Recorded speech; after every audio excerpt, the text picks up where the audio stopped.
عباسی دور میں بغداد دارالخلافہ بنا، اس وقت ہندوستان کے ایک بہت بڑا ماہر، بہت بڑا ڈاکٹر منکہ کہا جاتا تھا، اس کا منکہ کہا جاتا تھا، بہت نامی تھا، یہ بھی بغداد گیا ملنے کے لیے۔ اور اس وقت جب بغداد گیا تو اس کا بڑا اچھا استقبال کیا گیا۔ ہندوستان سے ہندو ڈاکٹر منکہ آیا ہے بغداد، وہاں اسلامی کلچر دیکھا، مسلمانوں سے ملا، مسلمان ہو گیا اور عالم بھی بنا۔ بلکہ بڑی عجیب غریب مثال یہ ہے، یہ منکہ حاکم جو تھا، ڈاکٹر، بڑا ماہر، علم حاصل کیا، قرآن پڑھا، حدیث سیکھی، پڑھا لکھا بھی ہو گیا، ڈاکٹر بھی ہے، بغداد کا سب سے بڑا ڈاکٹر ہے، اور عربی سیکھا تاکہ ہندی حکمت کا ترجمہ عربی میں کریں گے۔ کوئی کمی نہیں تھی، کوئی جبر نہیں تھا، لیکن وہاں آیا تو مسلمان ہو گیا، اور مسلمان بھی وہ بنا تھا کیسے؟ جو بڑے بڑے مسائل حل کرتا تھا۔ کہتے ہیں اسی لیے اس کے دربار میں ایک مرتبہ کسی نے قرآن کا درس دینا شروع کیا، اور یہ بیٹھا تھا منکہ، ڈاکٹر منکہ بیٹھا ہوا تھا۔ اس زمانے میں ڈاکٹر نہیں کہتے تھے، حکیم کہتے تھے، طبیب کہتے تھے۔ حکیم بیٹھا ہوا تھا، یہ درس ہوا، اور درس میں افلا ينظرون الى الابل كيف خلقت، اس آیت کی تفسیر کی گئی۔ ایک انسان وہاں بیٹھا ہوا تھا، غیر مسلم تھا، اس نے کہا لو یری الفیل،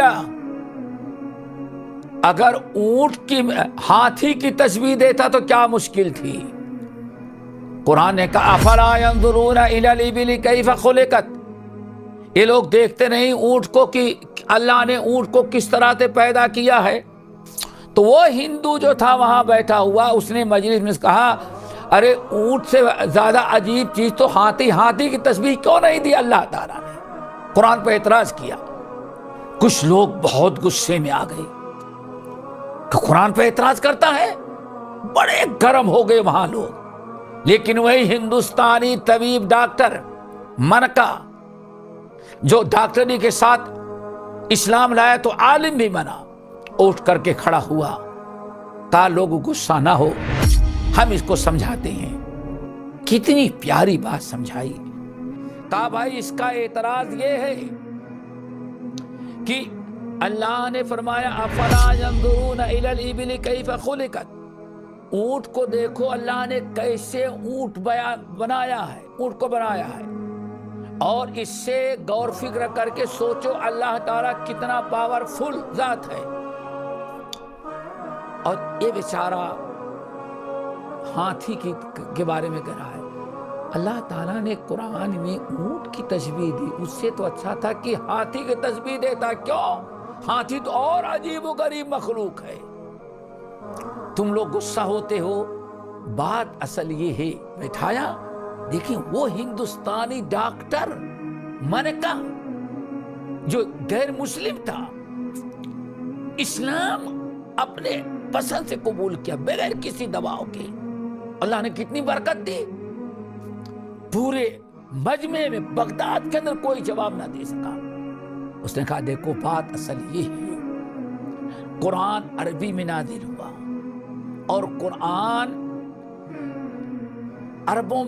قرآن کے مخاطب سب سے پہلے عرب لوگ تھے، مکے میں نازل ہوا، قریش لوگ تھے، اور سب سے پہلے قرآن جن عربوں کے ہاں نازل ہوا، یہ عرب کے لوگ ہاتھی دیکھے ہی نہیں تھے۔ کیوں؟ عربوں میں ہاتھی نہیں تھا، ہاتھی دیکھے نہیں تھے۔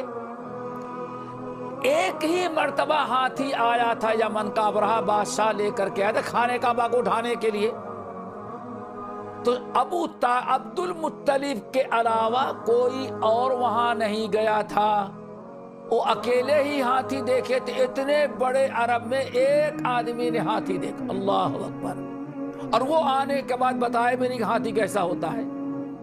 اور جب ابرہہ مکے کے اندر مکے پر حملہ کرنے کے لیے یمن سے ہاتھی آ رہا تھا تو مارے ڈر کے مکے والے سارے لوگ پہاڑوں میں چھپ گئے تھے. زندگی میں ان کے ایک ہی مرتبہ ہاتھی آیا مکے میں, وہ بھی لوگ دیکھ نہیں سکے. اگر اللہ تعالیٰ فرماتا اے عرب کے لوگوں دیکھو ہاتھی کو اللہ نے کیسے ہاتھی پیدا کیا, تو عرب کے لوگ تو ہاتھی دیکھے ہی نہیں تھے, آیت سمجھ میں کیسے آتی. لیکن اونٹ دیکھے ہوئے تھے. اونٹ بھی عجیب المخلوقات ہے, ہاتھی بھی بڑا عجیب و غریب مخلوق ہے. لیکن عرب کے لوگوں نے ہاتھی دیکھا تھا, اس لیے اونٹ دیکھا تھا, اس لیے اللہ تعالیٰ نے عربوں کو وہ مثال دی جو چیزوں پہچانتے ہیں. وہ عربوں میں عجموں میں قرآن نازل نہیں ہوا تھا, عجموں کے نزدیک عجیب المخلوقات ہوگی, لیکن عربوں کو سمجھانے کے لیے اللہ نے یہ نازل کی. ایسی تشریح کی کہ پورے بغداد کے علماء پر ایک دھاک جم گئی کہ واقعی ایسے اعتراض کا جواب اس نو مسلم ہندوستانی ڈاکٹر تمیم منکا نے دے دیا, اور اہل علم کہتے ہیں یہ اس کے بڑے سے بڑے عالم ہونے کی دلیل تھی.